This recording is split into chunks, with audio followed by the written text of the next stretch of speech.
Welcome into the Ringerverse. This is, of course, the Ringers Nexus podcast feed for all things fandom. We are Steve, the architect Ahlman, the builder and tinkerer of things. We are Jomi, the explainer, Adeniran. You've got questions, he's got answers. We are Old Man Van, key of the receding, I don't know if it's coming back, hairline. Are you giving up on it now? Man, shut up. No place to turkey right now? We are Colt Baby Chuck, the 24-karat closer, a.k.a. the brunch hottie. Together, we are known as the Midnight Boys. Also with us today, the Midnight Collective, Aleya Zenieris. She has renounced her nickname. She doesn't like In Paris. She doesn't It like... wasn't the greatest nickname. It's funny. It's a lot of game left. Better. There's a lot of game left, you know? You know what the funny thing is? The funny thing is like, it's a we can do better when that's not really the burden. It's the collective we. The burden has been on me for the nicknames, and it's a lot of things. They come in a very organic way. Yes. Sure. You can't rush art. I get it. Yeah. And also we got the Watcher, Arjuna Ramgopal. Now that's a good nickname because it could go in a lot of different ways. What do you mean by that?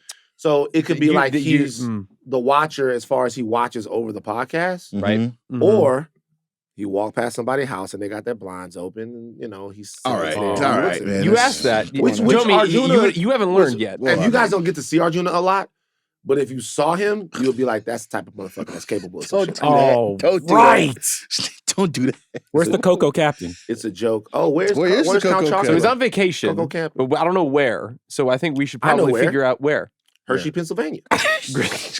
Yep, that's where he Went is. to the origins. That's where he is. He went back to the origins. That Right. should be, what we should get? The motherland. No, we should all get superhero names at some point too. We could all come up with those together. Because think about if a hero and his superpower is chocolate. Right. Just blasting fucking chocolate everywhere. He goes like chocolate. He's got the Midas touch, but it's chocolate. Oh, if it was like wow. He gotta wear Cyclops with the gloves. visors, he's like, all different types of chocolate. He's like Rogue. He can't touch, he can't love because everything he touches turns to chocolate. chocolate. He goes to Africa and the chocolate gets darker, but then he touches Steve and it's milk chocolate. That's true. Yeah. wouldn't it be white chocolate? All right, Jomi, follow us on socials, Insta, Twitter, Facebook, Save Jomi's Job, TikTok as well.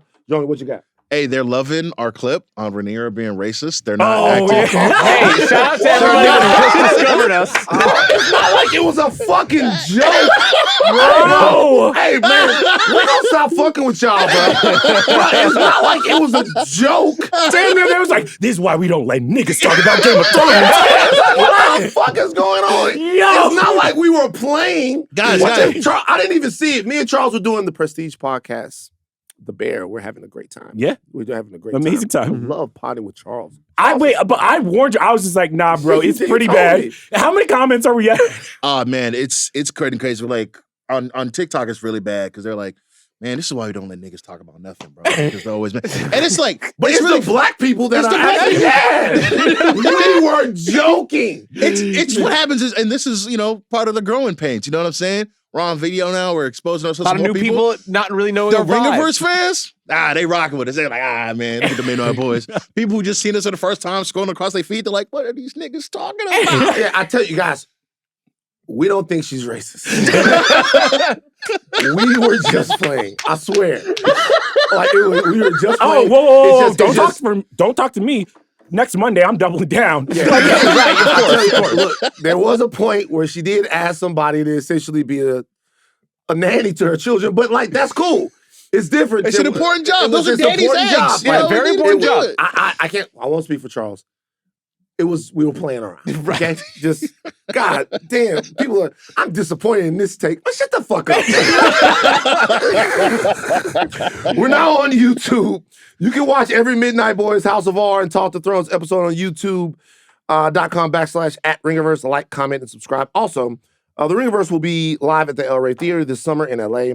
We'll be there on July 17th. It's coming up, guys. Coming up. Week after next. Mm-hmm. Check out ringer.com/events for more info. Steve, gift announcement? Yes. So these are from my mom. Okay. Oh. Shout out to Marianne. So she had noticed that everybody has... Young woman. Yes, my mom. Yeah, she was young. watch it. Oh, right. Can we She let was Steve noticing that continue? everybody had different drinking apparatuses. And it was Yes. looking like a bit of a chaotic table. Of So course. she has made custom water bottles Oh wow. for all of us, For me? for all of the Midnight Boys. Oh, Yo, Oh, look at this. no. Where's the camera? To celebrate the YouTube, Oh, wow. as well as for the rest of the crew. for the collective, Wow. For the crew for the here. whole collective. Thank you, Steve's mom. This is awesome. Thank you, For you as Oh, well. man. Wow. Miss Ahlman. I won't say her last name, but it's Marianne. Marianne. Marianne's her first name. I'm not So y'all calling have your mom by her different. first Y'all have name. different last names. Well, yeah, my parents are separated, so yeah. Thank you, I won't blow Steve's up her mom. spot like that, but Thank you. Hey, thank you, Miss Marianne. I don't call I am not calling your mom by her by first, first name out. We don't I'm do not that. doing now. that. okay. all right. Yeah. Thank you. That's very Miss Marianne, sweet. this is really sweet. Thank Very you. sweet. I'm like, damn. Very Thank sweet. you. I will say something else. Mama, you've done nothing for us. To my mom. Oh, Oh, don't say that. Don't do that. now you're The calling upon fact, your whoa, mom. the fact that she didn't. Miss Marianne is up one on the rest of the moms. Right. I'm sorry, Mrs. Lathan didn't ask us to scrub the fucking YouTube video where you said Jomi could have his way with her. So I think it's tied. She had thoughts on it that were surprising. Wow. All right. So, man, with the boys, huh? This Was week. she the one who was asking? He's like 15-inch warrior. Tell me. She was like, Thanks, Mom. My mother always knows how to turn the joke around and take it too far. So I can't imagine where. Hello? when she Spotify HR? when she heard the joke, she was like, Please. Please save me. well, how experienced is he? Oh, Jomi. And I was like, stop playing, mama. And Jomi? she was like, is he a nice man? Do you think he would be gentle? And so then I had to stop. oh, See, now you did this to yourself. Jomi, you're, would you- you're your mother's son, and it comes Man, back so around. remember in the boys, man, when Huey was up there? You know what? Hey, guys, look, before I get into program reminders, which we've done like a whole show before we got into so before I get into program reminders, this is we have to work on Jomi in terms of we have to make sex positive Jomi. For the rest, Jomi, Okay. we got for the rest of this year, we got Yeah. sex positive Jomi has to happen. So I don't know if we're gonna because I have some ideas. We might bring somebody in. We might bring in a sex counselor lady, a sex or worker. yeah, we might bring somebody in to have a sex positive Jomi discussion to get Joe. Because I know some people. I know Shannon. I know y'all know Shannon Booty, but she does the sex positive pot. It's Booty BOODY. Okay. Yes. Sorry. Talmy Morgan. All of these people are people I've interviewed before. We might have to have because we want to be responsible here on the Midnight Boys. Yeah. The way Right. that we talk about This is Midnight sex. Boys After Midnight. This is Midnight Boys After Midnight. Mm-hmm. After midnight, we might give you guys an extra episode Yeah. where we just talk about sex positivity and getting to hear somebody help rid Jomi of some of his hangups. Yeah. You know what I mean? Jomi, how do you feel about this plan? Man, let's get to the episode. Why not? Maybe you so. know? All right, every Tuesday and Thursday, the House of R will be diving deep into the Acolyte and to the House of the Dragon as well. Every Monday and Thursday, the Midnight Boys will give you their reactions to Hot D. And Thursdays for the Boys and Acolyte, that didn't make any sense. Every Sunday, Talk to Thrones will be right up after the latest episode of Hot D ends. Okay, so listen, this is the schedule in case people have issues with it. Tuesday and Thursday, House of R. Monday and Thursday, Midnight Boys. Monday, Midnight Boys, House of the Dragon. Thursday, Midnight Boys, the Boys and the Acolyte. You're getting content. And we hope you're content with your content. That's happening. All right. Spoiler warning for the boys and all Star Wars content. Steve, go. We're getting ready to talk about The boys. You're listening to a reaction podcast. The spoilers are coming. Okay. We're starting off with the Acolyte. We're starting off with the Acolyte. No. No. We're starting off with the boys. I wish we were starting off with the Acolyte. Starting off with the boys. We have to put you in the know. The only person who can do that is Chuck Wagon. The only way to do that is the Midnight Manifest. All right, this is your Midnight Manifest for The Boys Dirty Business, directed by Karen Gaviola, written by Aslam Richardson. Mother's Milk, Huey, Starlight, and Kimiko infiltrate an alt-right cocktail party where Homelander is supposed to pitch his take-over-the-world scheme to a group of politicians. Huey disguises himself as Web Weaver, a drug addict and potential sidekick replacement for Tech Knight. Inevitably, the plan goes awry when Huey is trapped in Tech Knight's sex dungeon. The remaining boys break into the mansion to save Huey, but Mother's Milk has a panic attack after shooting Sister Sage in the head. With Sage out of commission, Homelander fumbles his pitch and has to be bailed out by Newman. Eventually, Starlight and Kimiko save Huey, but learn in the process from Tech Knight that Homelander and Sage plan to use his prisons as internment camps. By the end of the episode, all of the boys are traumatized. Huey finally breaks down over his dad's death. Frenchie refuses to see Kimiko in prison, and the doctor tells Mother's Milk he has to quit his job or he is going to suffer a heart attack. Meanwhile, it's finally confirmed that Shaw is in Butcher's head, and if Newman's partner makes a super virus powerful enough to kill Homelander, it would become airborne and start a genocide of supes. And that has been your very, very long Midnight Manifest for The Boys. Okay. What'd you think? I don't think this show has the range for what it's trying to accomplish this season. Give it to me.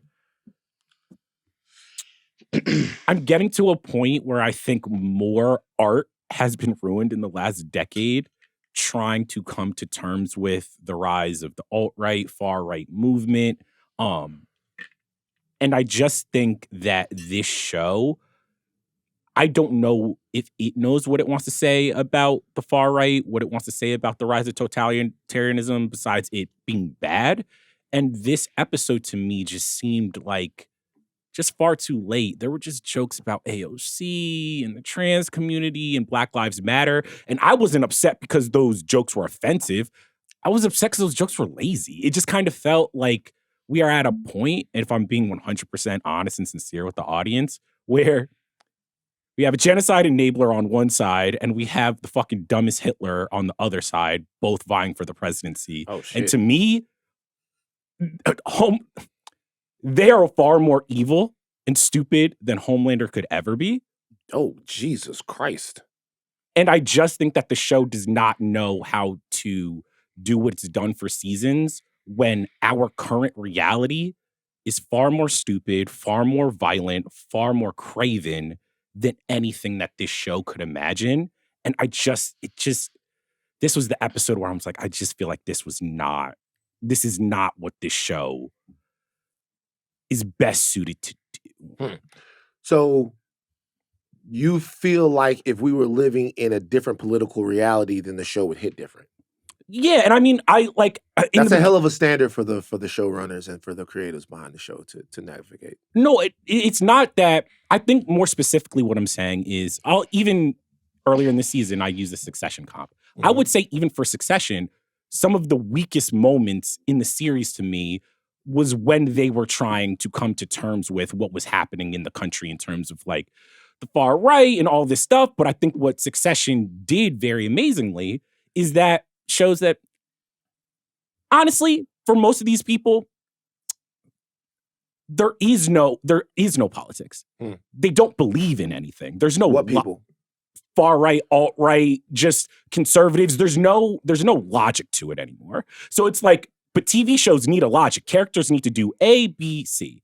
So in this, The Boys specifically, they were using a lot of shorthand for how these people talk, and it just felt cliche. And instead of these feeling like characters that I could like truly hate and despise, I'm just like, these are cardboard cutouts of shit that I've been seeing for the last 8 years. And I'm like, it just felt too late. And I don't know if the show totally has a handle on what it's trying to say about this American movement. So let's stay here for a second. So there are two ways to interpret that criticism, which I think is a fair criticism. One way is that they don't have the bandwidth to do it, or they don't have the I want to say talent, or maybe the show doesn't have the depth to do it, right? Another way is to say that they're not directly trying to do that. They're lampooning it.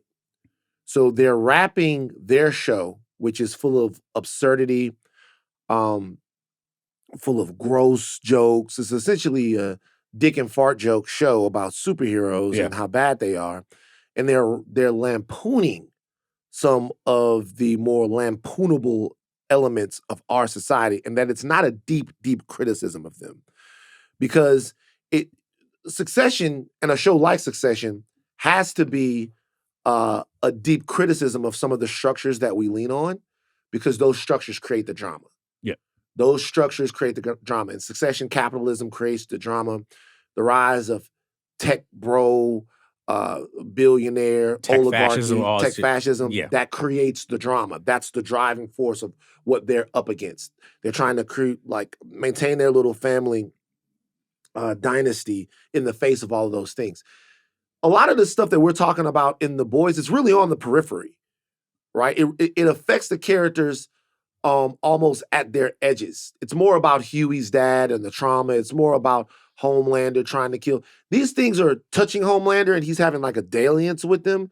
But I wouldn't say that they necessarily have to be deeply, deeply interrogated, because they're not the foundation or the concrete that weighs the showdown. But I think for this season, though, this to me does feel like the insurrection season. It does seem like the season where what does Homelander want? Homelander, like I think even Kripke has talked about it. To me, it seems like the same show set in that world. Yes. But it doesn't seem like they're in any way actually examining that. But to me, I'm like, the Trump allegories in this season are so overt. Even in the last episode, when basically Homelander is pitching his view on how the soups are going to take over. Even some of the jokes in this episode about like the prison industrial complex and going to this alt-right cocktail party and abortion, all this stuff. To your point, all that stuff is very heavy-handed. It's all very, very heavy-handed. Yeah. And it's like, if this whole season if the thing that Homelander is basically trying to do is become a superpowered Trump, I'm like, I have to kind of take it as like, all right, this is kind of the backbone of the season. And it just doesn't, it's not working. 1 second, Steve. So actually, go ahead, Steve. Well, I feel like that's probably, I think, the biggest kind of criticism that we might be falling into for the majority of this season, where it's like, all right, this season is starting to feel a little long in the tooth because we might be running out of runway for actual character development and moments for things that the show is actually very good at to do. And instead, the wheel spinning happens when we're like, all right, well, let's just take the piss out of the prison industrial complex. Let's make fun of Trump and their ridiculous views on abortion. Yeah, but you guys are talking about essentially lines in the show. There's nothing, right. And those are the trappings. But if this entire episode was about, and by the way, I wasn't like super high on this episode, but if this entire episode was about taking apart Tech Knight's prison industrial complex, that would be a different thing. But it's not about that. No, and it's one aspect of his character that kind of makes him a shithead. Exactly. And I'm not holding that show to the creative standard of wanting to like deconstruct all of those very complex social things via jokes or comedy through this show. Like that show, it's not what the show has been about, and it's not what it needs to be about now.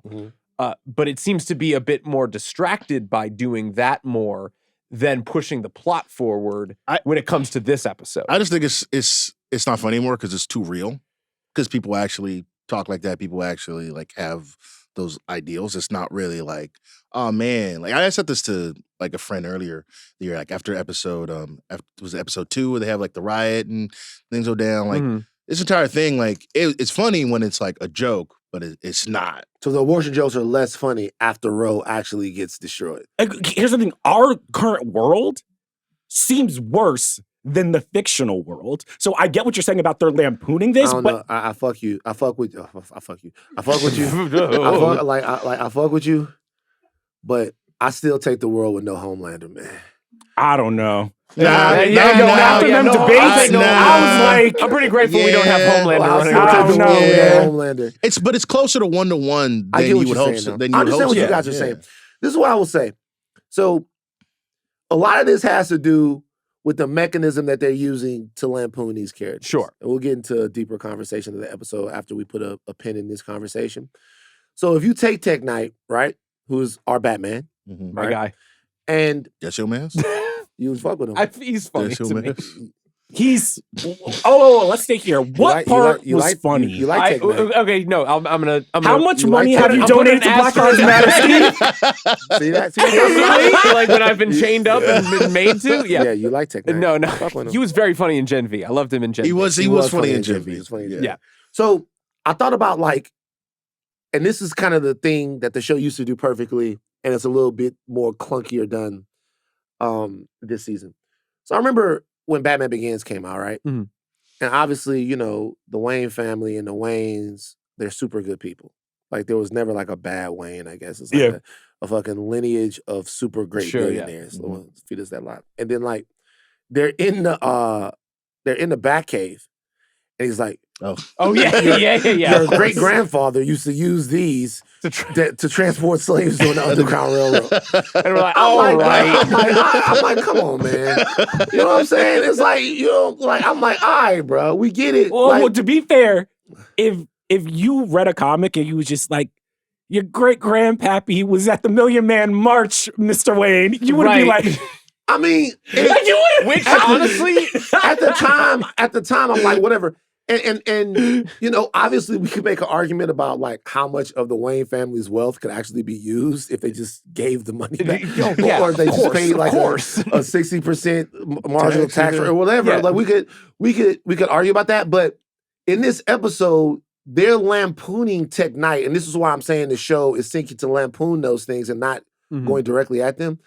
They're subverting the Batman character by saying that Tech Knight presents as a hero, but actually his ancestors were slave catchers. he was talking crazy to Right. And whereas you could argue that Batman is a ridiculously good ally to the prison industrial complex. Oh yeah, he is. Because he keeps Arkham with fresh people, then break out and puts them back and break out and puts cycle them of back. Mm-hmm. So by subverting the Batman character, they use the perverted version of the real life thing. And it just so happens that the perverted version of these real life things are people who have these politics in real life. Yeah. So I don't know if that's why I said, I don't know if it's a direct criticism as much as it is, hey, we make bad superheroes. In our opinion, this is how and why the superheroes would be bad if they were real. But was it funny and was it interesting enough for this Not detour? really. Because we're at a point. That's the thing that I'm saying. Yeah. Like I'm saying that the ambition of the show, not to be hyper verbose, which is what I do, but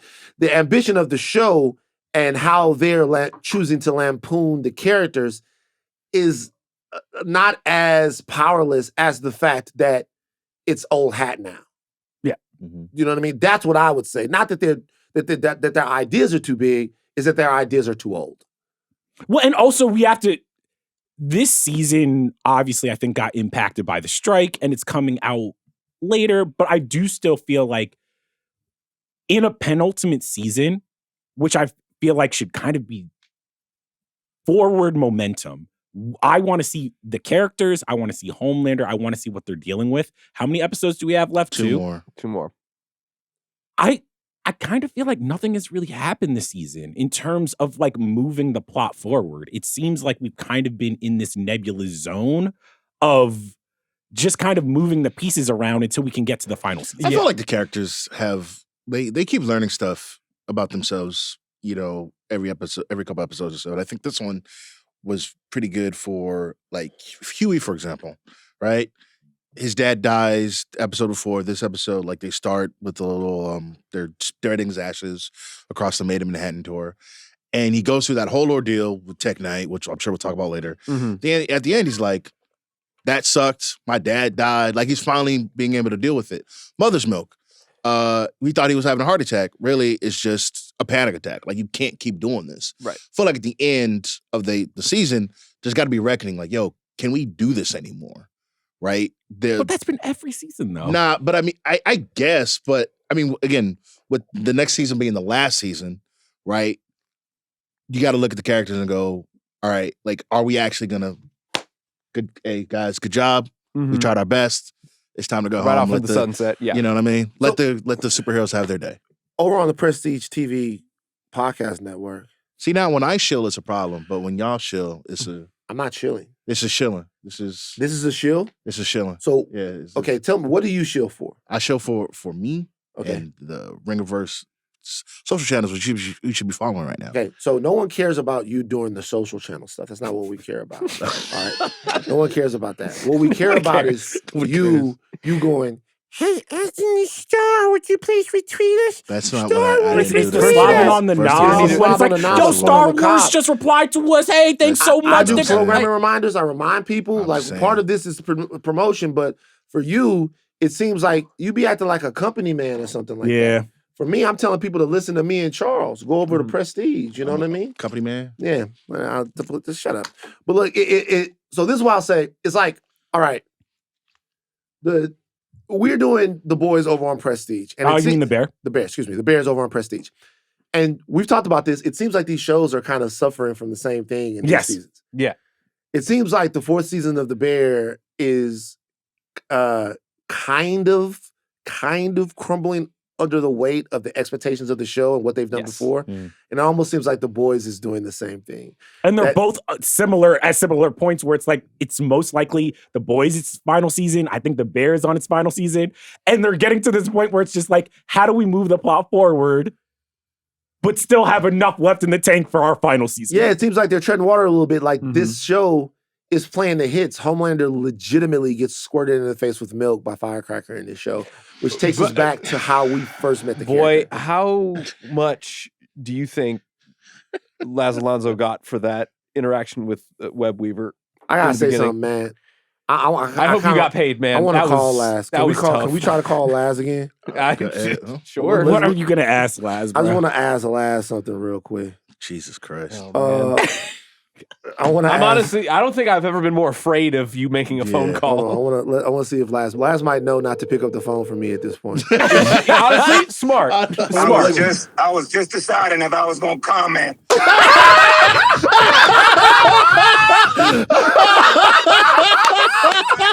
We just need Laz Alonso's official comment on the Web Weaver scene in this episode. All right.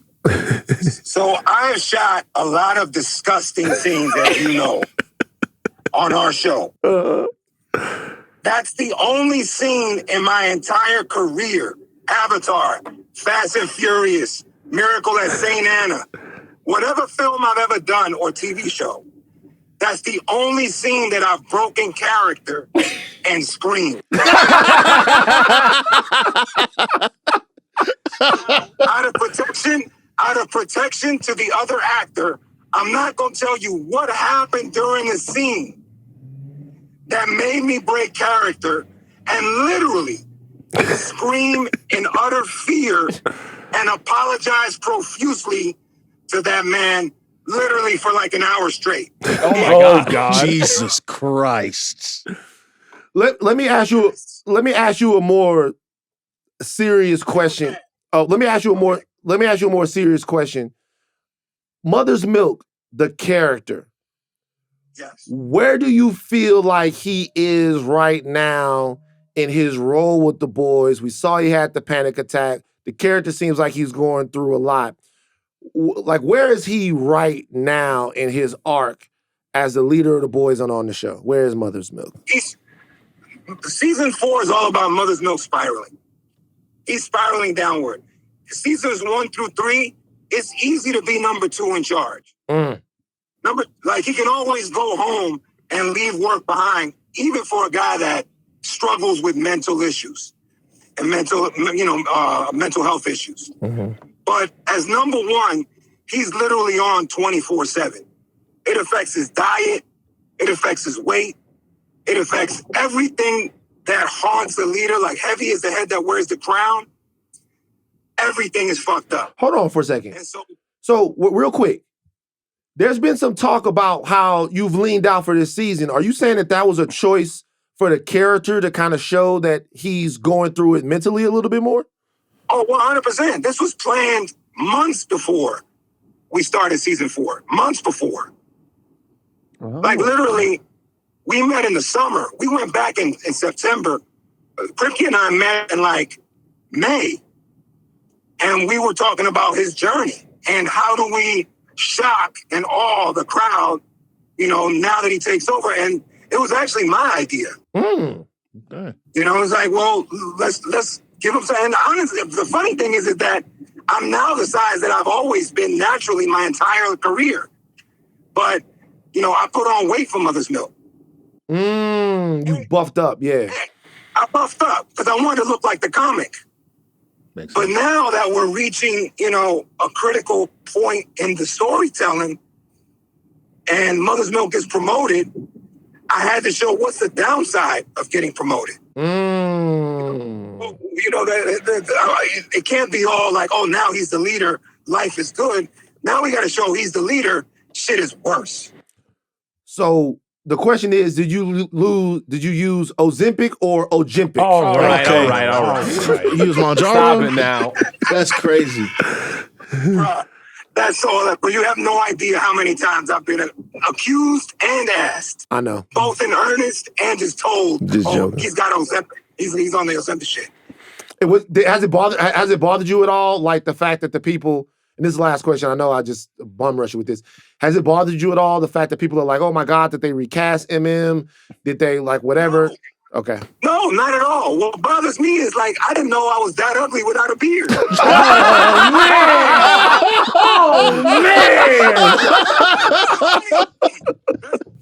It's like, motherfuckers like, yo, you need to grow that beard back, son. What happened? You know what's crazy? You know what's funny about that? This is one of the, for the last 20 or 25 years, one of the go-to dudes for the ladies. Like, oh, I love like yeah. It is. So being in that, like being that they got used to the beard, you ain't never heard that kind of situation before, like Laz Alonso, because he's Mr. Sexy Man. He been Mr. Sexy. My mother loves some Laz Alonso, man. I'll be the first to admit I have enjoyed it, and now I'm feeling the other side of it. All right, brother. I'll hit you later, man. Appreciate you. All right, my brother. All right, peace. Bye. Speaking of the Laz Alonso web weaver scene, is it harder for this show to keep surprising us with the more gross out shit? Because like the web weaver shit is some of the grossest shit I've ever seen on The Boys. That's tough. But the minute he opened the door and I saw the webs, I'm like, this white boy about to shoot webs out of his ass. Like I didn't know. I was surprised. Really? Probably. No. I'm No. like, this is easily what they'll do. Like, What I didn't see coming was the Zendaya safe word. That was... Look, so let me say something real quick. So The Boys does seem like it's spinning its wheels right a little bit, but like there are still times in this episode that I really laughed. Like I actually laughed when he said fart on the cake. That was... No. No. Honestly, I actually laughed. Nah. Also, I've Nah. like we all probably watch different types of videos, so you guys don't know. yeah, no, we definitely 100%. do. We definitely do.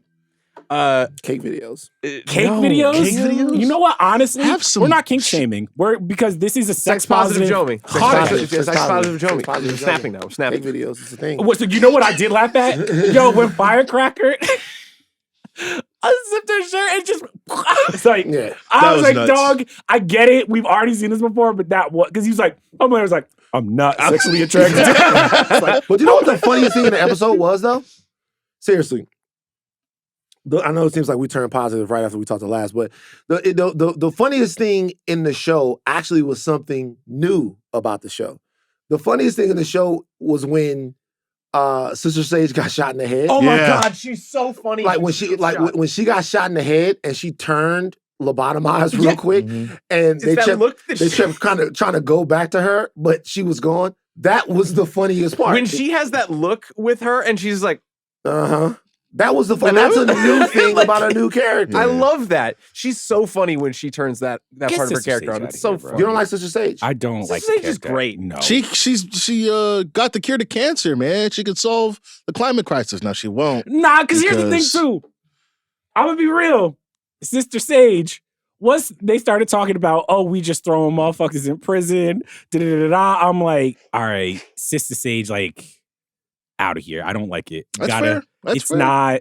Also, this has been something where I'm like, I think this is a dumb conversation that people are having, but I wanted to bring it to y'all to see your opinion. Okay. People are mad as Starlight. They feel like the writers are underserving her because she never gets to use her powers anymore. That has not bothered me, but I keep seeing people be like, why is Starlight depowered? Why can't she ever use her powers? Why can't she fight anymore? And I'm like, that's part of her arc. Sure. It is getting to a point where we're like, we need not when I say that we need her to do something, it's not like we need her to use her powers, but there needs to be some forward momentum. The show doesn't know what they want to do with her. And that's what's annoying me, where I'm like, all right, she just doesn't have the last time she used her powers, she beat up Firecracker on and there's live TV. Clearly like a mental block there or something. But like I'm not connecting with that at all. No, you know what the thing is? So a couple of things. Number one, I really do feel like the limits and the upper limits of her power are kind of undefined. So you don't know how strong she is or whatever. Mm-hmm.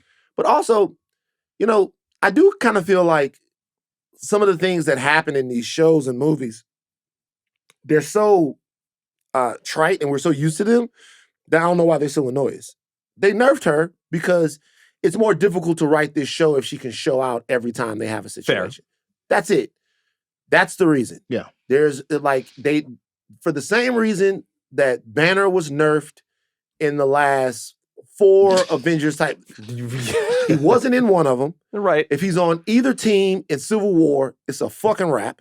Yeah. Right? He wasn't in that one. They nerfed him in Infinity War. Mm-hmm. They almost exactly the same way.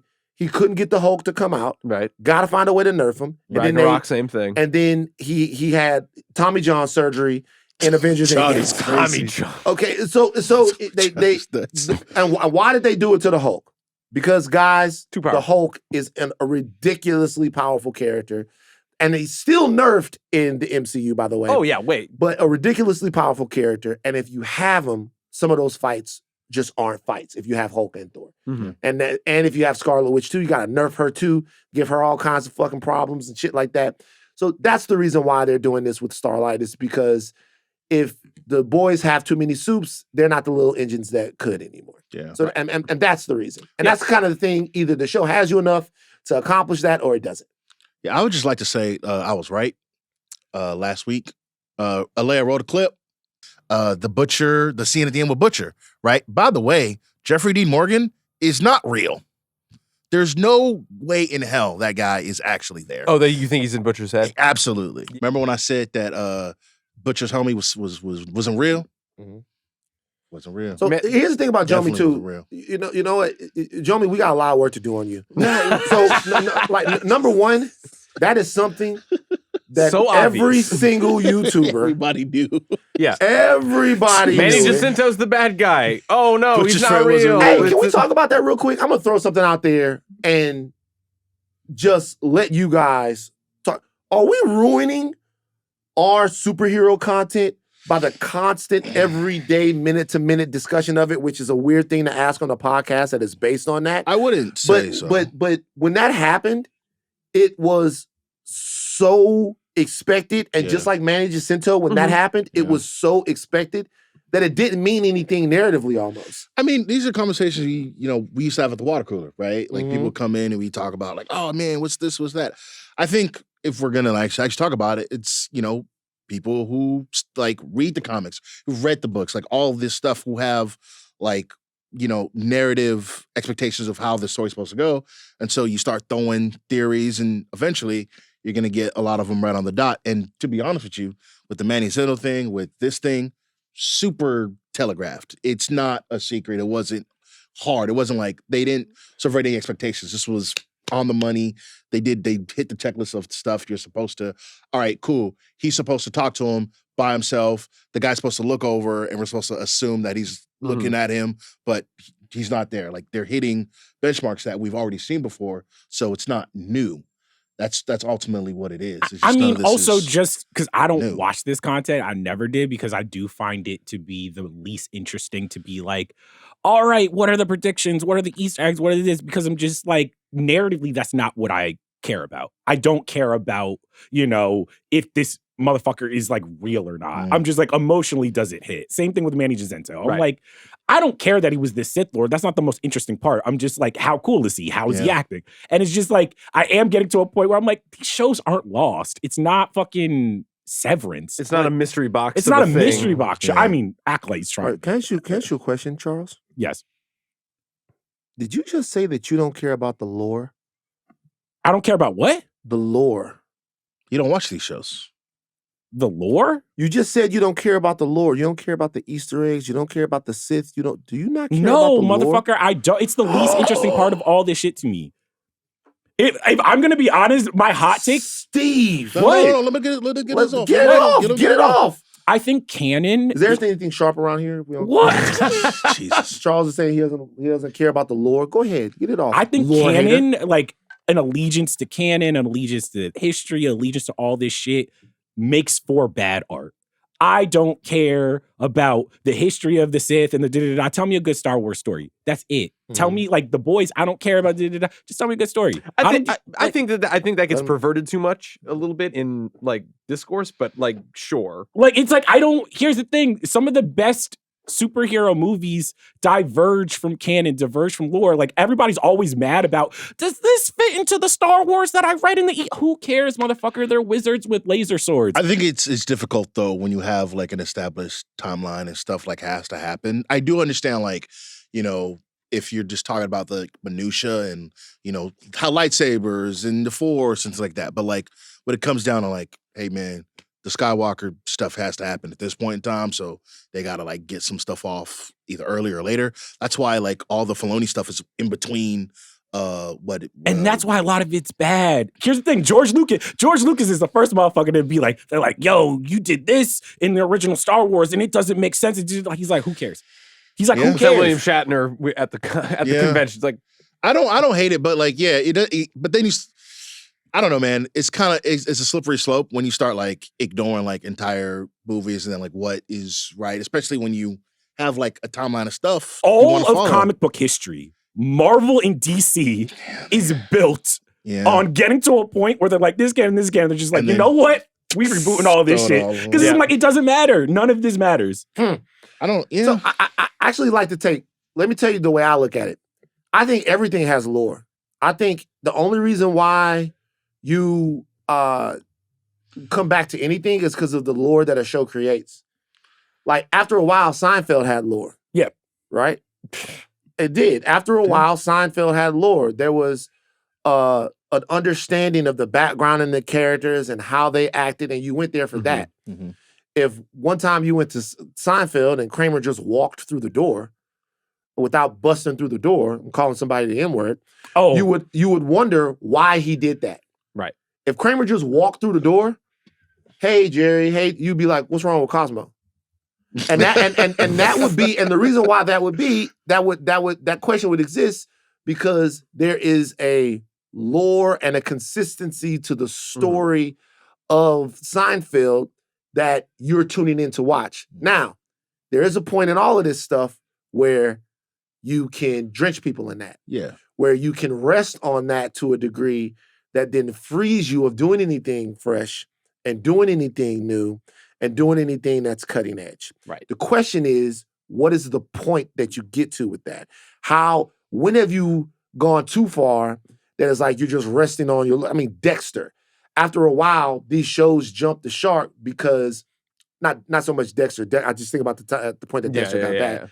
But the Fonz is the coolest guy in the world, and then he actually jumps over sharks on skis, and then we're like, okay, you're giving us too much fucking Fonz now. Yeah. Like now you're leaning too much into it.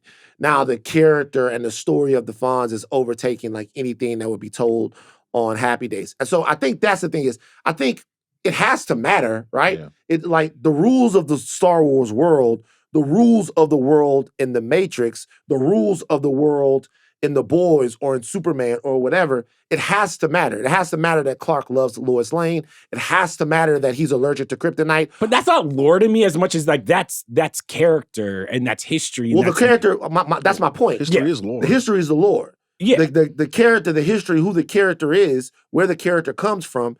I remember Mick G had a script, Superman Flyby, and the script leaked back in the day when we were still running around like we were fucking CIA agents trying to get any information on these movies. Mm. And in the movie, at the end of the movie, it was either Mick G's script or somebody else. Lex Luthor, like, levitates up and he flies away. Like it turns out that Lex Luthor was Kryptonian or some shit like that. That would have been hilarious. Like you know what I'm saying? I would have loved to see that. It turns out that Lex Luthor was Kryptonian, like Superman crashed, and then Lex Luthor, and it's like you can't do that. I don't give a fuck how good the story is. Like you can't do that. Lex Luthor is a human being, and that is a essential part of his character. Sure. Yeah. If you change it, you change everything. And the movie could have been the best fucking Superman ever. I'm gonna walk away being like, that's not my Superman. I mean, but to be fair, if we look at the original Iron Man, I remember a bunch of like salty motherfuckers being like, that's not really how Iron Man is in the comics. And I was like, yo, Iron Man don't got any type of personality in the comics. I'm like, Robert Downey Jr. actually did something that like I think fundamentally kind of broke away from a lot of lore. And now when we look at Iron Man, we're just like, if you read the comics, he's way closer to Robert Downey Jr. now. And I think it's better for the character because sometimes these characters are all malleable. It's like Batman is a goofy motherfucker in the 60s, and then he's dark and gritty in the 80s and 90s. And it's just, you play with them because I'm like, these characters, you can mess them up. That's why when people got mad at Luke in The Last Jedi being all cranky, I'm just like, Luke can be whatever you want. He can't. He can. No. He can. I knew that was coming. He can. Of course I knew that was But coming. here's the thing. Set him There up. was Luke in the original Bad example. trilogy. There's Luke in the expanded universe. Yeah. Now there's Luke in the sequel. Like, it's just like every generation gets whatever Luke that they want. You mess him up, you put him back in the box, and I guarantee you in 20 years, like, we're recasting Luke, and somebody gets a new Luke Skywalker. So this is what I'll say. Okay, number one, the portrayal of a character from a personality standpoint, and we'll get back to the boys in a second and then move on to Star Wars. But I think it's interesting to talk about this when we're talking about whether or not the boys and what it is working anyway. I know, you guys sometimes don't like the deviations, but you're here for the Midnight Boys. Pew, pew. Portraying a character in a different way is one thing, right? You give a writer a pencil, and Batman is a brooding or whatever. You give a writer another pencil, and Batman is Adam West, happy, Adam West. lucky. He's fucking Barbara Gordon, hilarious. Okay, It's not that funny. Not that funny. It's not that I'm funny. sorry. I don't think it's Oh, that funny. I will say, bro, when I read that page, I was like, damn, this is just nasty freaky word. ass. Okay.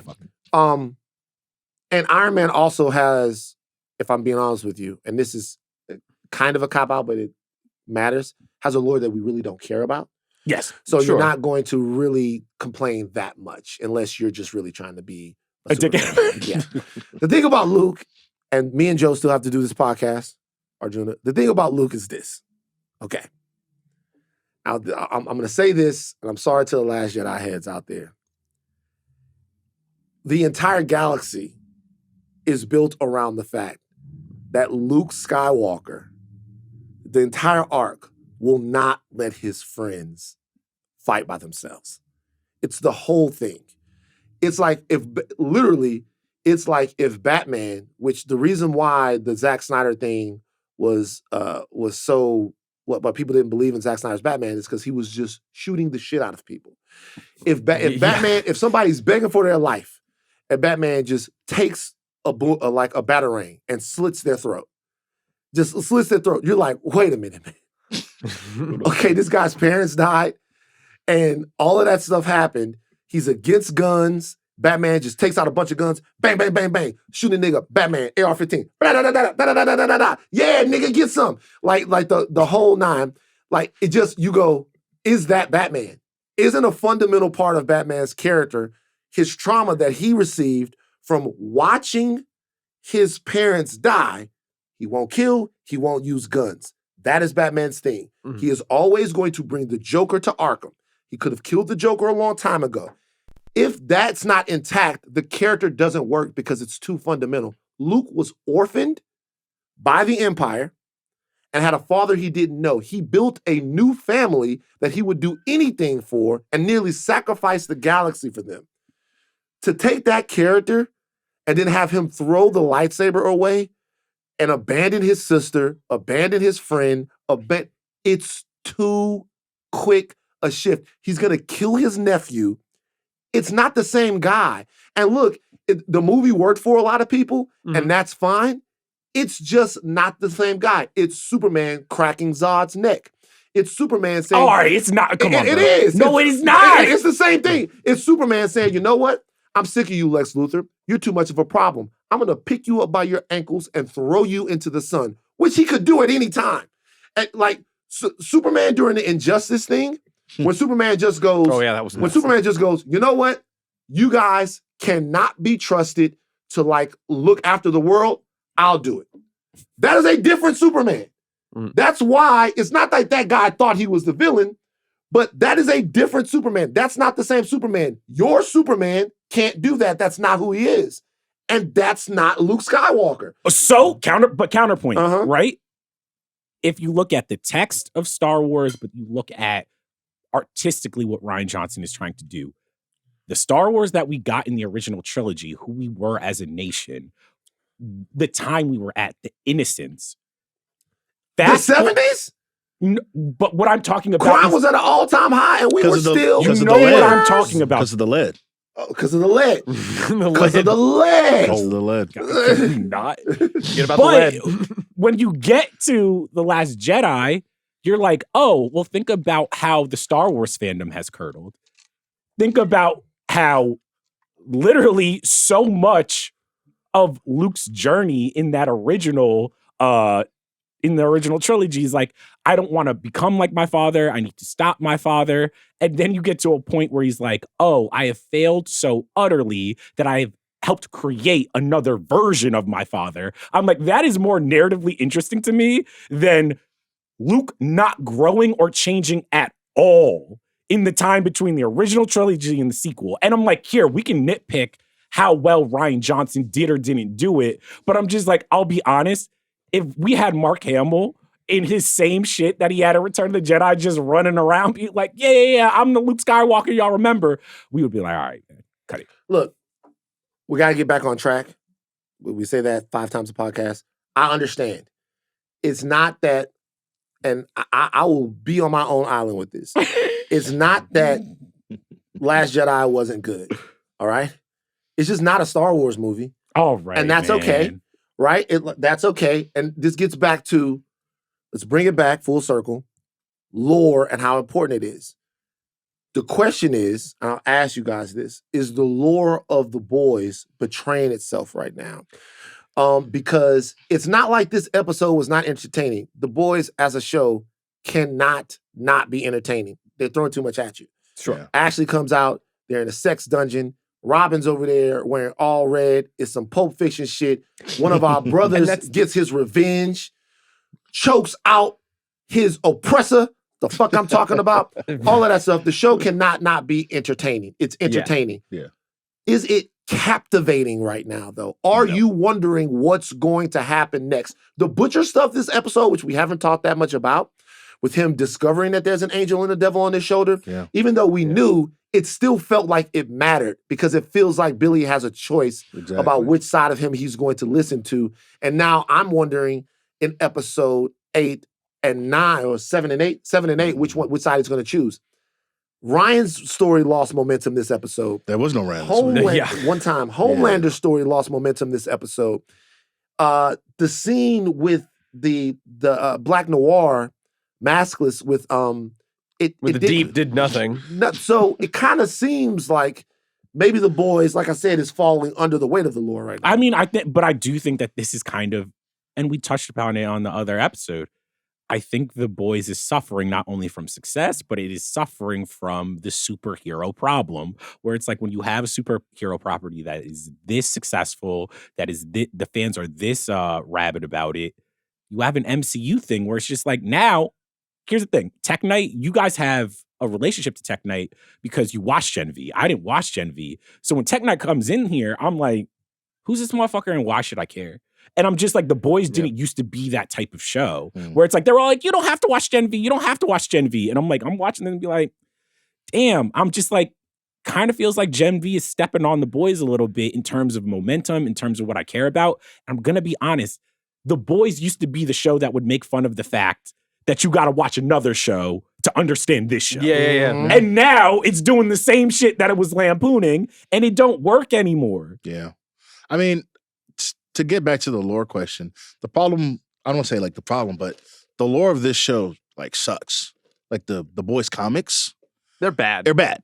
Not great. Not great, right? And so it's kind of the opposite of the Game of Thrones thing where, they have these beautiful books and you go like step by step, beat for beat, you change a little something here and there just to make it work in a TV show. You got something great versus The Boys, which is like they've changed pretty much everything. Like nothing is like at this point 1 for 1 with the books at this point. So you're kind of freestyling a little bit. And to your point, like without that lore thing to hold you, you might lose your way a little bit with the characters and stuff. Okay, 2 episodes left. The season is give a little mini midnight meter right now. Just a little one. We know I'm just throwing this on the fly. Just a little mini midnight meter right now. If it doesn't really get its act together, no. Not after the first 6. After the first 6. If it doesn't seem to be getting its act together at this rate, it's a 6 for me right now. It's a 6 right now. It's 6 right now. It's about a 5 for me. Oh wow! So I give it a 7 right now. I'm a 7 too. Yeah, sure. So I give it a 7 right now.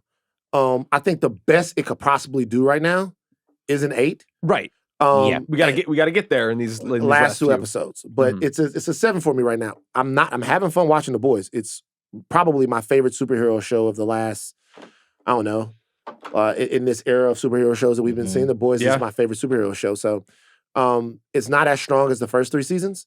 No. Season 3 was a masterpiece, but it's not as strong as the first 3 seasons. It's still a good show. Yes. And maybe they're treading a little bit of water to set us up for a great season 4. But I'm gonna give The Boys right now a 7, a chance to get to an 8 if the last 2 episodes are bangers. Right. I'm just wondering how they would do that at this point. I hope they do. Are y'all ready to get to Star Wars? Chuck, you got the Midnight Manifest? All right.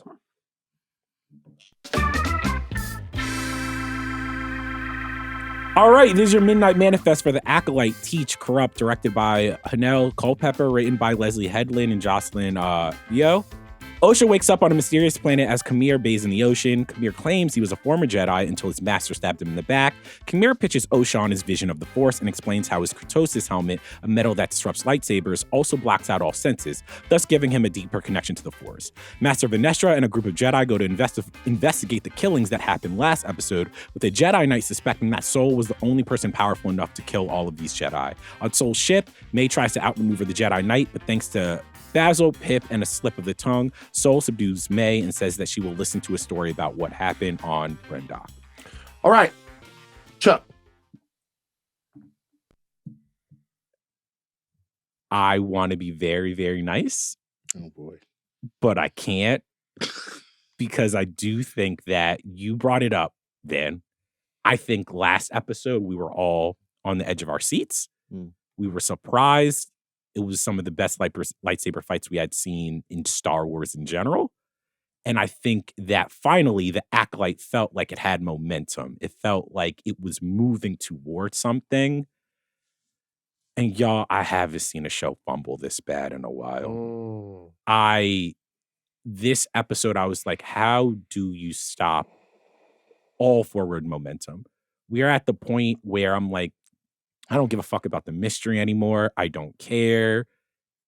I was really, really disappointed, and I don't want to be an asshole about it. But when the last scene is Sol basically kind of seems like he's breaking bad, or maybe it's a red herring. I don't know. He's like, I'll finally tell you what happened. I'm like, motherfucker, you have said this every single episode. I don't care. I don't care. There was a lot of, all right, I'm about to tell you what happened, and then something else would interrupt. Yeah.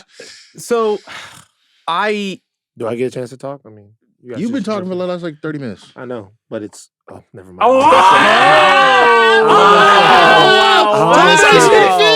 Tell us how you really feel. Go ahead. It's just us. Go ahead. It's just no. Please. Go for it. I almost said something, but go ahead. Go ahead.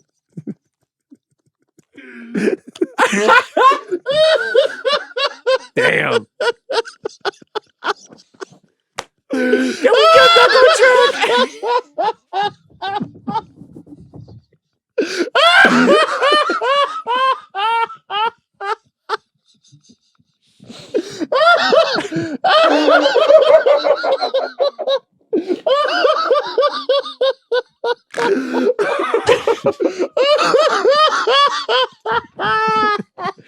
Dog, I can't breathe. Y'all go ahead, though.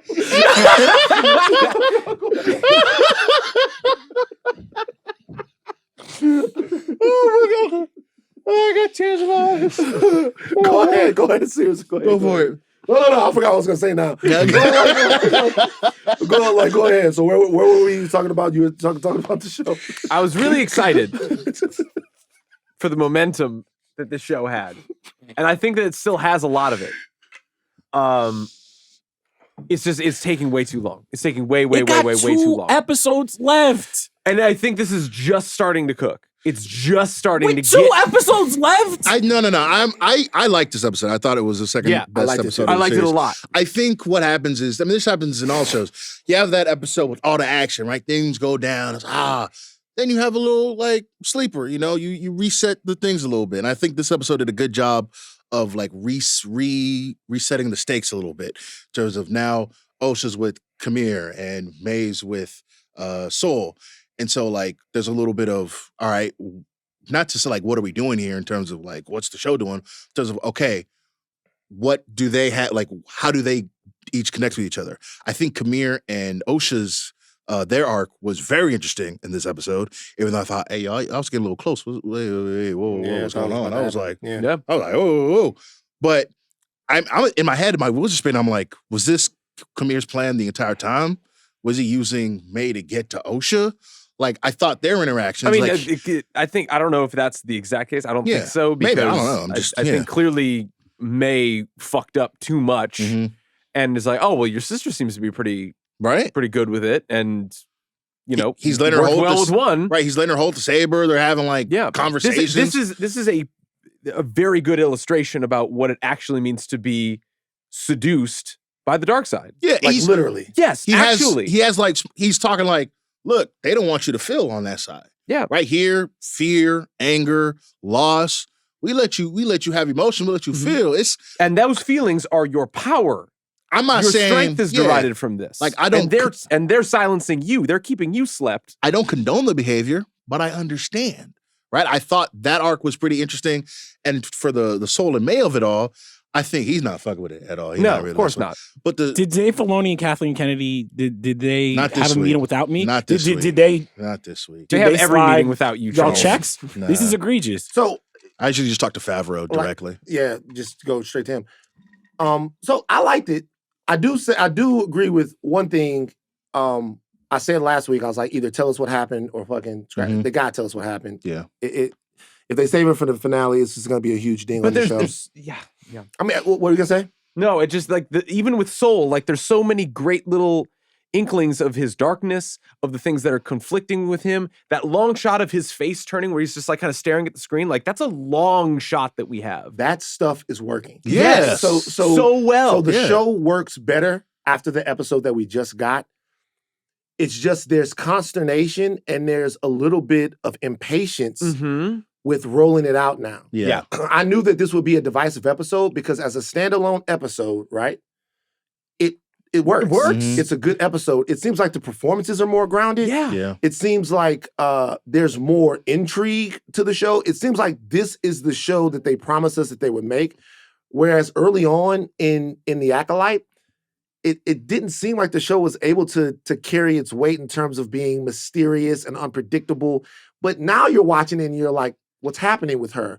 Is she actually turning? Is he making sense? I know he's the villain, but he's really great looking. You know what I mean? Insanely good looking. So it's like he seems so resolute and in what he's saying that you want to get to the bottom of what his motivation is. It's all every little idiosyncrasy and all the stuff is working. It's like then it snaps into you that this is the 6th episode of the show or the 5th episode of the show or whatever it is. We don't have the time. We don't have a lot more going. And I would say that that's a criticism of this show, but in Disney Plus shows, like in general, we get to like the 5th episode or the 4th episode and we go, wow, it's getting good. How are they going to wrap it up? Yeah. And if the episode with all the Jedi would have been like the 2nd or 3rd episode. Oh my God, we'd be cooking right now. And this would have been like, great. This would have been like the 4th, it might feel different. I really liked this one. And when I was watching it, I was like, oh, I'm into this. I'm digging this. But I really, really felt like it should have ended with Soul telling us what happened. When he cuts, I was like, all right, pissed the fuck off. I really feel like it should have ended with Soul telling us what happened, because this means that he's not gonna fucking tell us what happened, at least to the middle of the next episode. Well, you got to come back and watch next week, right? And then we'll have an episode and a half to resolve whatever's going on. Yeah. Like, Pip got fucking fucked over, my little guy. Basil? Factory Reset? Man, Basil's up there as far as creatures is concerned, man. Oh, yeah, he's great. Basil was just like, I'm gonna handle this shit myself. Yeah, Basil, and Basil's sick of the bullshit. And what man, I'm shout sick out to of, Basil, man. What I'm Like, sick of, Basil's sick of the bullshit. Basil's He was like, squabbling. this stuff is going, kicking her in the shit. man, this stuff is going too far. Basil don't trust nobody. Basil only trusts himself. I was doing my job, So, and but I was here's doing my it thing. well. We were talking about, lore before, and we were talking about rules. And I feel like the other thing about the Acolyte, I still stand on it. Like, I'm not one for like, you could fudge all this shit. But there is a point where I'm like, all right, so Soul has no idea that this isn't OSHA, but maybe I'm misremembering it. Didn't they say in either the previous episode or episode before that he's so strong in the Force? He did find out. That he can. Because Basil told him. What? No, I thought he found out because on the story that she was telling, and then he was just like, "Oh, that's." Well, they muddy that because it's like the second that he shoots her, Basil's right next to him, so Basil could have just been like, "Hey, I don't think so. You guys can help me out. I might have missed something. Did he just not discern from his intuition that was made, or it's so obfuscated in this episode to where he's either playing along with the fact that he knows that it's May for too long, to like a dangerous degree. To be like, all right, well, you're up here. Great. Could you fly us into this next thing for the ship? And I got to go down and deal with something. Like, that's taking too long. And by the time Basil knows the entire time that it's her, by the time he pacifies her and like stuns her with the thing, he's right next to him being like, see, got her. I don't think Basil told him. I do think where you got to remember, he was supposed to rendezvous with the Jedi folk. Right. And he's not doing that. So, like, I guess they couldn't communicate for the first bit of it, but once they got comms up and going, like, he could have just stayed there and waited. But we needed something in this episode for us to know that he knew that was either her or completely convinced that it wasn't, because we didn't get so much as a glance her way to be like, But then he stuns her, and then we're like, oh, yeah, he knows. Yeah. Is Soul at this point properly connected to the Force though? Well, because he's like because he's so angry and so emotional. He's so emotional. He's filled, or at least the light side of the Force. He's filled with so much self-doubt and guilt. Is he properly connected to the Force? Are there some glitches? I mean, he's connected enough where that motherfucker lands on the planet. He's like the only one powerful enough to do all this shit with Soul. Yeah. And I'm like, so y'all know something about Soul that we haven't. I think the problem with this as a mystery is that the mystery to me is not that interesting at this point, and the way that it's doling out information, because there's not a detective character, because there's not a character that's explaining stuff. To your point of what you were just like kind of illustrating, the show's not doing a good point to be like, yo, what does Soul know? Does he know that this is May? Does he know, when is he learning all of this shit? It's not shot in a way where I'm learning. So then I'm like waiting till the next episode to be like, are they going to explain it? And 9 times out of 10, they don't explain this shit. But there's also these like flashes of brilliance that the show has, to where like when the lights were off and she had to like reset the entire ship, and the entire ship is cloaked in darkness, and Soul's like visibly angry, and she's asking him, like, pretending to be her sisters, like, why didn't you tell me all of this shit before, and all these things. And he's like visibly, and like the light's coming down on him like he's in a jail cell. Like there's like bars on top of him. And he's so like ominously lit, and like he's about to say something, and he's like being like so like obtuse with what he's about to try. Yeah, he's being cagey, and he's caged himself in this like thing. And it's a beautiful like metaphor that the show's doing. Like the show is smarter than what it's showing us right now. So I think this entire episode was well acted, well paced. Agreed. It was beautiful. Yes. Like there was scale and scope to it. This was a good episode of television to me. Absolutely. The question is whether or not it will satiate the audience of the show that was probably looking for a little bit more after the big joint that we had before. That's the question. As far as so the question about whether or not this was good or bad, I think this was clearly good. The question is, in the story, which we need answers, was this good enough for a lot of people? I'll say this. This show is doing some different stuff that other Star Wars shows haven't done. Yes. Like, it's horny. It's one, it's horny. Very horny. Very Like horny. the sexual subtext between them, it was clear that he was using the fact that he's an attractive guy as part of his seduction to her, which we haven't seen. We haven't seen. He was using the fact that he can get close to her, that she is kind of taken aback by the fact that, you know, he obviously does squats and all of that stuff. When he's holding the lightsaber to his chest with her hand in Yeah. his hand. He's like, he's got her, and he's like come this. on, He's like, like, he's so rubbing it like intimate that. and like It's so like I was like, oh This my to me is God. part of the problem with the show, though, Ooh. where I'm like, I don't actually disagree with you guys. I think this was all well acted, but the minute Manny came to the forefront last episode and this episode, I was like, oh, he's the most charming person in this entire show. Absolutely. He's more interesting than our protagonist. And he remains that. Yes. Yeah, where it's like Amandla hasn't been really given anything. We haven't seen Osha do anything. I actually have felt that way the entire season. And this was the first episode. I felt that it was by design. Yes. Yeah. Because like it's that level of this is the first episode I felt that it was by design, because you could see that in this episode there was a more instinctual performance from her, to where it seemed like the two characters were acting more on emotion.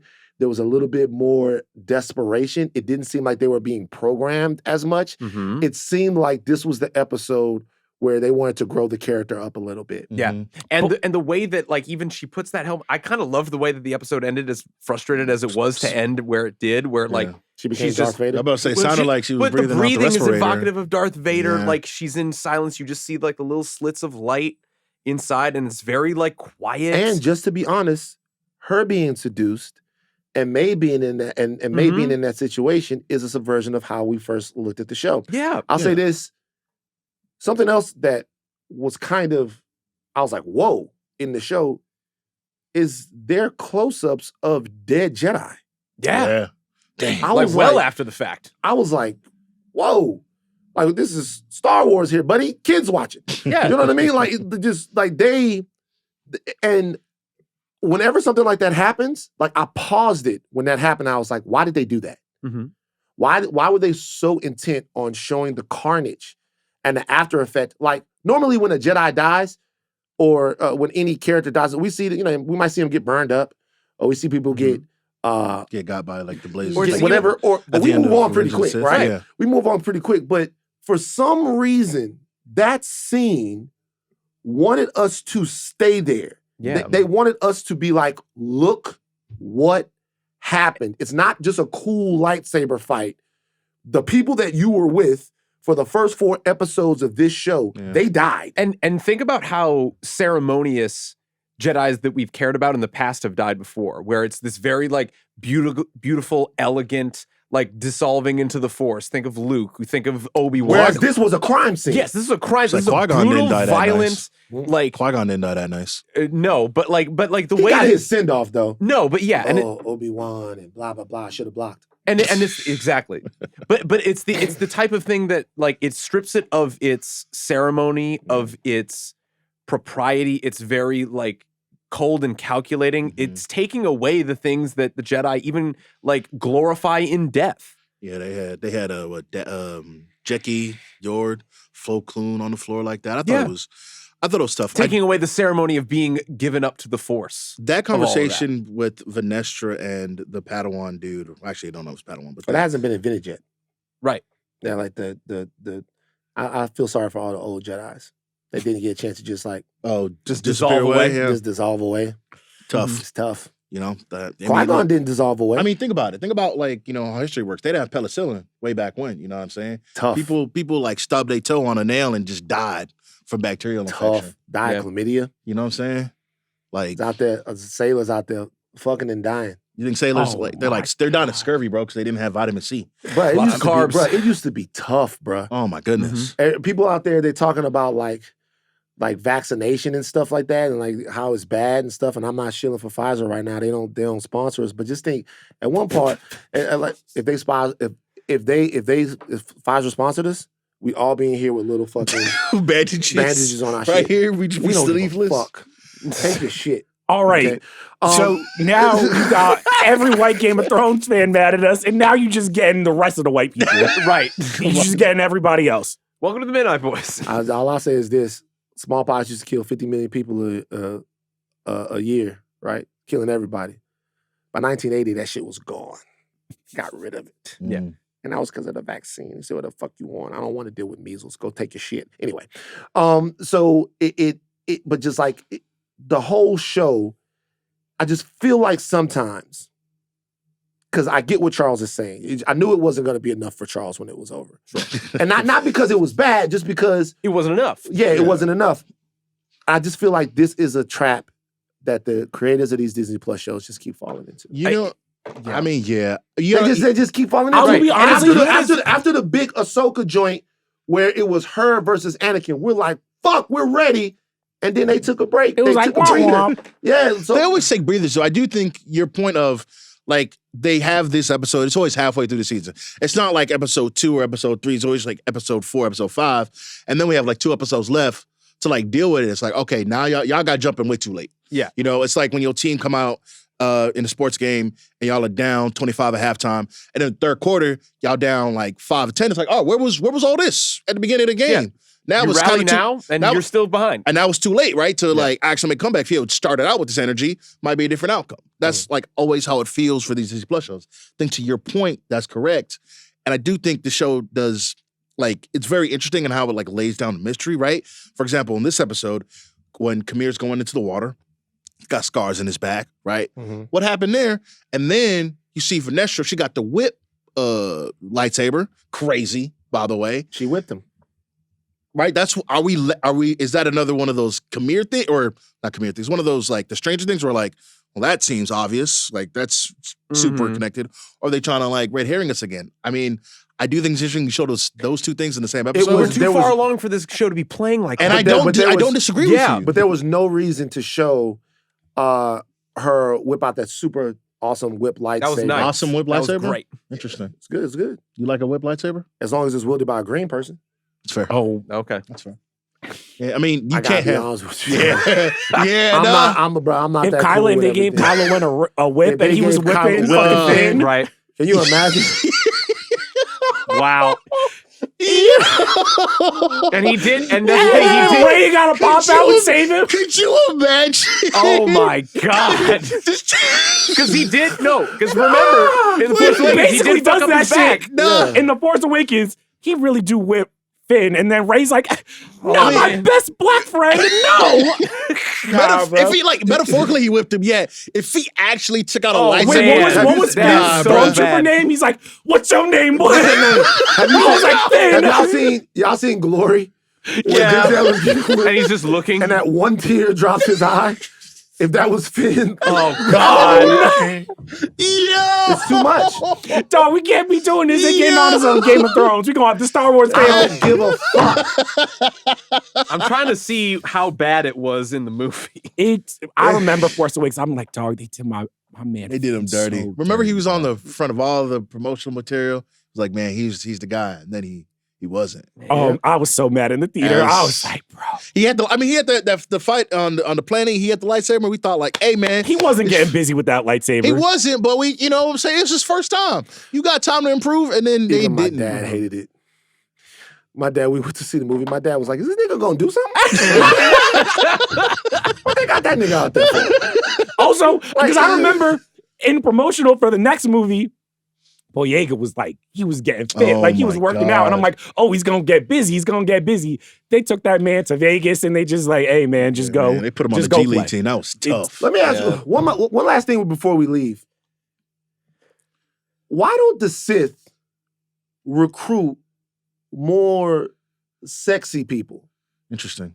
Okay. Because when you think about it, the Sith are normally some ugly motherfuckers, right? It would seem. No, I wonder what the hottest talk to me. Palpatine got. Talk I wonder to how me. hot Anakin? Palpatine got. Anakin was the only one, and then by the time he turned Sith, he got ugly pretty quick. Yeah. But also, Yeah. not technically Sith, but she's Sith adjacent. Ventress, hot. Ventress was okay. Ventress was all right. But I think about it, it's like if Kylo Ren. So it's a bunch of women that still like go to get meet and greets with Chris Brown. So if what you, in the you world? Had, how did you get? How did you go from point A to point B if like you had that? Him as I'm just saying. Here's the thing. This whole episode was essentially her going to the meet and greet with him. If you had him, he could probably get a lot more. This is wrong. If you had him, you could probably get a lot more people. Or if you're like a badass female that was a Sith, imagine like Angelina Jolie was a Sith, right? And like she's trying to recruit you to the dark side, you know what I'm saying? It would probably be a lot easier for her the to Beowulf thing. A lot easier for her to get you to come over there. But the Sith send people like Palpatine at you, like Darth Plagueis. They send at you. Do you think it's the darkness that corrupts, inside and out? It could be the darkness that corrupts, but at the same time, what I'm wondering is if you're the Sith and you're trying to get, especially like a young Jedi type to come along with you. I'm gonna be honest. Why not send somebody out there that you could? It's a double The whammy. Jedi are ugly as fuck too. Well, to think about it more, maybe he's not. Maybe respect Obi-Wan Kenobi. Maybe he's in more of a like darkness neutral place. Anakin. Yoda looks like a fucking nutsack. That's because you only seen the old Yoda. You don't know Yoda when he was in his prime. Yeah, 200, 250. Plo Koon? Okay, that's tough. Okay, but like think about Kit it. Fisto, or what's his name? What's the we dude? got? We at least have some sexy Jedi though. Oh, first of all, Obi-Wan didn't get sexy till he had the beard. Well, I mean, credit where credit's due. It's Obi-Wan, Anakin. Who else you got? Qui-Gon Jinn, Silver Fox. Sure. Yeah. You know what I mean? You got you got there's not one single Ahsoka look good. Hold on. Ahsoka look good. Ezra look good. Kanan look good. There's not one sexy Jedi on the council. All them motherfuckers look they ugly. old though. So they like old people. Well, I thought this was a sex positive podcast. It is a sex positive. Holden Voss is handsome. I'm like, it is a sex positive. I'm just saying that it's like that's like saying there's not a lot of sexy people in the Senate.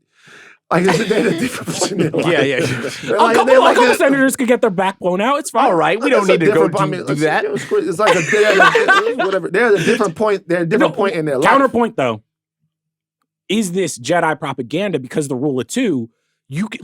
We don't get as many. There's not as many chances to get baddies in the Sith because they're constantly killing people. That's facts though. But what I'm saying is, if you are Plagueis or if you are Darth Sidious, wouldn't you say that's probably why Darth Sidious went with Anakin? He was probably, we need to change it up a little bit. We get Anakin in here, and then get recruitment numbers up. Get the recruitment numbers up. We can have a Sith assassin. We can have all of these people because we need better looking people. So if they just recruited like a boy band, like a BTS to the dark side. Think about it. Look at all. The only person I would say, you know, who was kind of Sith adjacent, Moses Ingram as the third sister. She's not a Sith. She a dark side user. Sure. Yeah. Beautiful sister. But if I ask this? Why don't any of the Jedi or Sith no fat asses? Do you think if there were more fat asses in the Sith, they would be able to recruit people? Well, the question is, do they have the diet in Star Wars? There's a lot of robes going on. You can't really see much. I never seen them eating cornbread. I never seen no red beans and rice. They gotta go a lot of different places. A lot of rationing. A lot of rationing. But they force jump a lot. They do. But then you using the Force. They're not really doing squats. You telling me, because here's the thing, you telling me you don't can't use the midichlorian count in the glutes? Who is the thickest person that we've ever had in Star Wars? Oh, what's her face? Who's the thickest person? Who? From Ahsoka? Your homegirl. Oh, Bix. No, not Bix. Not Bix? No. Green Charlie from Rebels. Oh, Hera. Yeah, she might be the thickest one. Yeah. Star Wars, that's a problem. What a thickness at? Again, this is Princess Leia wasn't thick in Return of the Jedi. Thick. She had it though. This is the first time. I mean, outside of hold on. She wasn't thick, but that 70s, she had it though. I'm not gonna bullshit you. Leia. We try every day. We try our best, man. We try every day. We do our best. And it got better as it got on. Because by the time we got to Jedi, Boom. If you were if you were Luke, would you have blamed him if he just got a little bit, of a Lannister thing going on? He's like, damn, you looking good. What? Nah, you can't. It's like what? Even in Game of Thrones, it's even nasty. I draw the line. Yeah, you gotta have. Come on, man. Every man's You know gotta what I have a mean? Like, code, man. You even- gotta have a Every code. man gotta have a code. Gotta have a code, man. Even I draw the line. Okay. So it feels like almost that the two shows, our two Thursday shows, are in the same place. Yeah. Yeah. Of having seasons that are good Yes. or watchable, but that really need to finish strong. Charles, what does Star Wars, The Acolyte, need to do to really finish strong to where it'll be able to calm some of the conversation about it? I think I do agree with you guys where the show has at least found itself in terms of, I think, quality control, the acting, the atmosphere, the tone. If this mystery does not live up to how long they've been teasing it, like, that's actually what it needs to do. The mystery has to kind of, like, be good enough to essentially make me feel like I didn't waste my time for 8 episodes. And that's going to be a really hard place because I don't think it will do that. Can I push against that? I'm now like, fuck the mystery, fuck the story that Soul has to say. I genuinely, I'm like, no, for real. I want this show to deliver on the like philosophical counterpoint for the Jedi. I want to know In 2 episodes? That's possible. It's getting there. It's a mystery show. This ain't a philosophy show. Yes, This it is. is. Por This qué is no a los mystery. dos? No. This is a murder fucking mystery show. And if the murder mystery is not worth the 8 hours I put into it, that's a that is a problem. First of all, I don't know if it's a murder mystery I don't show think so. as Yeah. much I don't as think it is that a is. mystery show because we're not really investigating a murder right now. Yeah. What are we talking about? We are literally, the whole thing is like, who killed those witches? Right. What And that's happened the- on it's- those? yeah. But it's like I it's what don't- whatever yeah. happened to those witches is the reason clearly why May and Osha are as much in flux as they are with the Force, and that's why Manny Jacinto is exploiting that fear and all of those emotions to actually use him as an acolyte to make a Jedi counterweight. That's what I care about. The actual thing that like is going on is the origins of that dark side and that thing rising up. The fact So that you don't Soul, care about the stuff that happened on Brenda. well, I do, but like only to the degree that it actually pushes along why Soul is having conflict inside of himself, why he might turn to the dark side, why him and Manny Jacinto clearly either have a history or him and the Jedi have a history enough to want to make a schism that actually undoes the Jedi in a couple hundred years. That's what the show's about. So That's what the show y'all watch that I Knives care Out about. and y'all don't care who did it? Again, but that's It's the one immaterial thing. to what we're doing here. Yeah, there's How? Again, I don't think it's immaterial, but I do think that's the straw that breaks the camel's back, right? Yes. That's the stone that unlocks the dam. Once we find out what that happens, there's the stuff with Mhm. who is Khmer's master, Yeah. right? Like there's a whole bunch of other questions that need to be answered too. It's a show not about mystery. It's a show about mystery. Exactly. Sure. So you can't like if you're basing it off just the one. It's you're not. kinda- No, it's you're just missing not the forest one. for the trees. All the mysteries.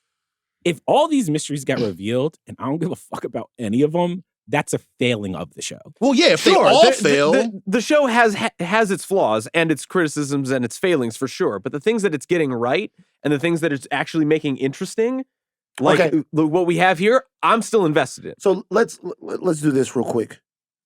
What parts of the show, before we get out of here, what parts of the show do have you invested right now? Is there anything?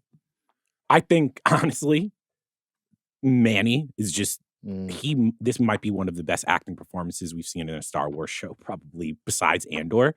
So that I do think the mystery of the Sith, all that shit, I'm fascinated by. Yeah. The whole what happened on Brendok shit, all of that. I'm just so pissed right now. It's not that I'm interested. It's more so like I don't feel like the show can do what Steve wants it to do and what I want it to do. It can't get to the philosophical shit until they explain this. And that's what I think I'm bumping up against, where I'm just like, I'm more closer to Steve in terms of like, I care about the philosophy of the Jedi and the Sith and how does this rise up and how are they so ineffectual, all that shit. But I don't know if you can do all of that if we still have to do probably what's going to end up being a flashback of what happened on Brendok. So I want the mystery to get out of the way So honestly, like Kamir and Osha and May and Sol can finally do shit, you know? That's more or less what I'm saying. Yeah. It's the fact that like I don't care about what we need to get to more of this, but that's the thing that's in the way. And so frankly, like it's going to happen. It will be like, oh, it's because, Sol really did this or these Jedi really did that. That to me, I'm like, all right, fine, get to what you need to get to because the actual reasoning behind Manny Jacinto's character is actually like the Kamir shit he said, the Kamir and Osha shit where he's talking about the Force and they lied to you and like and he's kind of breaking down what is obviously dark side shit. I was like, yo, this is fucking fascinating. When he's fixing the helmet and she puts it on, I'm like, this is fascinating. But the minute we get up to the point where I'm just invested, I'm like, go, go, go. They have to cut because they're like, all right, we have to go explain a bunch of shit. And I want these young actors who have so much charisma and talent to be able to keep doing this together and not have to do all of these fucking detours to explain a bunch of scaffolding that honestly you should have gotten out of the way earlier in the season. It reminds me of like a Netflix show in the sense of, I don't know, I'm sure you guys have binged a Netflix show once or twice where an episode, you'd be like, all right, I'm watching, 2 episodes tonight. You get episode 4, and they do what this episode does, which is like, they're like, all right, we're about to explain something. Leaves on a cliffhanger. They did this in episode 3. They did it, and they're doing episode 5, where you're like, cool. Like, if we were binging it, you'd be like, oh, man, let me watch this episode right now. I'm just going to watch it all tonight. Just giving us all this mystery. We have to wait a week, I think... If this was a binge, I think I would be less harsh on it. Yeah, if it's a binge, you're like, all right, the evil guy exploded everybody. Let me watch the next episode. Forget sleep. I'm just gonna watch it. The whole waiting a week, I think, does kind of temper it a little bit. I'm a fan of traditional TV, so it's not really a problem. At the same time, I do understand they gotta keep you invested. Like that's what they do. They gotta figure out which one of these shows should be binges and which ones of these shows should be week to week. Not the bear. My last question. Would this have been more effective as a movie? Like, I'm starting to feel like the way they broke this up, I'm like... If we're being completely honest, a lot of these Disney stuff could be a movie. Yeah. Ahsoka would have been better as a movie. The only problem is they're not going to be able to get you guys out to the theater to see this stuff. Yeah, I don't disagree with you. I'm not I get why. They're not going to be able to. Yeah. And plus, they're gun shy after Solo. The movie was about fucking Han Solo, and y'all said fuck it. Who's it's wild that it took all of that just to honestly, not have Star Wars movies at some again. point when we run out of content, I do want to rewatch Solo because having Donald Glover fuck the Millennium Falcon was crazy. Although Solo was good, I don't give a fuck what y'all say. They try to see how they fed you, man. You're blue pilled, man. See what happened was you're red pilled. Check this out. They tried to blame it on Solo, right? They were like, Solo. Nobody came out to see Solo. Rise of Skywalker is the worst thing they've ever done. And at that point, we're like, yeah, this is not really. Rise of Skywalker is not the worst thing, but it made money though. I mean, sure, but at that point, we're like, yeah, we're done with Star Wars. I remember. And they try to Attack of the Clones. They try to pit it on Han Solo. They try to pit it on Solo. Maybe it was two bricks in a row. Possibly. Maybe. Nah, I like Solo. I'm with you. I think, hey, make Solo 2 happen. I'm there. Rise of Skywalker legitimately might be the worst film I've ever seen in theaters. I never saw Attack of the Clones in theaters. I saw Attack. Well, as a kid, I thought it was the dopest shit. Nah, you're not. I was in that theater like, hey man, I spent $19 on this. That's a wrap. Get out of here. Every Tuesday and Thursday, House of R will deep dive into the House of the Dragon and Acolyte. Every Monday and Thursday, the Midnight Boys will give you their reactions to Hot D. And Thursday, the Boys and the Acolyte. Every Sunday, Talk to Thrones will be up right after the latest episode of Hot D ends. I'm really interested in what happens in Hot D this week. I mean, it's going to be fun. That's going to happen. Our producer is Steve, the Architect Ahlman, Jonathan Kermah, and Aleya Zenieris. I'll have something for you next week, Aleya. Jomi Adeniran on socials. Hashtag sex positive Jomi. SPJ. SPJ. Sex positive Again, Jomi. this is just a fiction for the podcast. I don't want to see you doing this. What you have right now is you can't shame anyone for anything that they say that's around the freaky eras. You can't shame them. No kink shaming. No kink shaming. You like to do that. The cake thing was weird. I'm not gonna lie. I don't know. Stuff. I'm seeing you some videos. Please don't. To not hurting anybody. And additional production from The Watcher. Arjuna Ramgopal. Charles, take us out. Jomi can no longer kink shame. All right. Manny Jacinto is a star. And if the Midnight Boys love anybody at Spotify, It's our wonderful people in HR.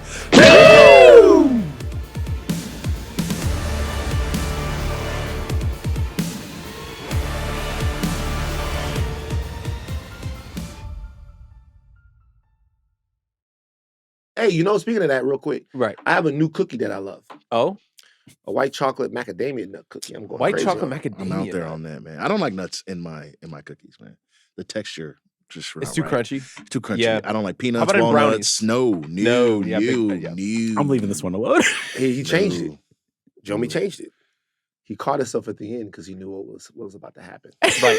He was about to say, "I don't like nuts in my," and then he changed it to cookie. We'll move Right. on. You guys We'll gotta move on relax. because eventually there will be an HR concern. Yeah. And by the way, I will say this. Oh, yeah. No, just now? Just now? Just now. First of all, I thought 2.5 years in, just now? no, because this is because of Aleya. Aleya came in here this morning. Get on mic, Aleya. Aleya came in here this morning complaining about her nickname. She othered herself. Aleya, would you please like to address this? I'm sorry, I othered myself because I said that it seems like you randomly just picked a woman and then gave me that name. Okay, so let me tell you why I push back on that. I am what is my nickname? Old. I'm the only one who has a nickname that's actually a pejorative. You're like the only person who Old is a pejorative? the way y'all niggas use it. That sounds like a you problem, man. That sounds like a you problem. Like, You can change the nickname. no, Van is old. Like your nickname, something great. 24 karat closer. Coke Baby Chuck is a great nickname. Yeah, that's very positive. There's a couple of different nicknames that you have, right? Coke Baby Chuck is actually, it's not bad. It's like you have the architect, the builder, and Tigger. Yeah, that's fine. Great. Not bad. Jomi the explainer. Yeah. Old 5-inch man Van. warrior? 5-inch warrior. I never called you 5-inch warrior. In You're the intro, did I? 15-inch warrior now, Yeah, so. we changed it. Right. Oh, wait, some people have been asking about Jomi. We gotta get on. Well, wait. Stop. Aleya does have the right to say that her nickname is not inventive enough, and I think that that's true. So anybody out there, Aleya, is this now? Should I not call you A to the Z anymore? Or No, is A to the Z cool? is fun. You like A to is Z? that- cool. I don't know. Is that the pod? nah, pod name? that's not It's not, good it's enough. not A to the punchy Z. enough. Hey, now that's like these basketball nicknames now. In my era, in the yeah. 90s, Oh, we had great nicknames, bro. In the 80s and 90s, we had Magic, we had Air, we had Sir Charles. Now Kevin Durant's nickname is KD. Well, because he didn't want Slim Reaper, which was perfect. Like Kevin, Slim KD. Reaper Slim is Reaper, great. I can see why he didn't want Slim Reaper. Man, he But wanted, really- he wanted to call himself the Servant. What's Oh, that's terrible. That was Servant's not terrible. good. what's Shay SGA? SGA. We just give guys like it's acronyms Ant, now. You know what I mean? It's not, it's wax. By the way, shout out to Ant, boy. You a wild boy. Oh, man. Oh, shout man, out to, bro. Shout out to Anthony Edwards. He's honestly, You a wild boy. he's restoring the feeling. Yeah. Like, we ain't seen NBA Yeah. players move like this in a while. Y'all want y'all players from the trenches, this is what you get. Yo! Y'all want y'all players from the trenches, this is what you get. Now, if you guys want a bunch of hybrids up there with the Duke haircut, those guys are going to be Hybrids is okay. crazy. But if you want guys from the trenches, Hybrids. this is what you get.